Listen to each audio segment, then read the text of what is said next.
Diaper butt is a colloquial term for a saggy bottom, which can be caused by various factors, including botched Brazilian butt lifts, wearing adult diapers for medical reasons, or simply wearing saggy, oversized clothing. To address this, it's crucial to ensure your plastic surgeon is licensed if considering a BBL, or alternatively, pursue healthier lifestyle changes like exercise and a balanced diet.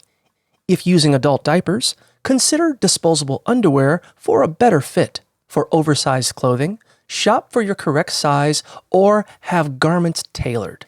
If a BBL has gone wrong, consult a plastic surgeon about potential reversal through liposuction, but avoid getting a second BBL as it can worsen the issue. Finally, it's generally impolite to tell someone they have diaper butt, unless you are a close, well-meaning friend or family member, and even then, discretion and kinder language are advised.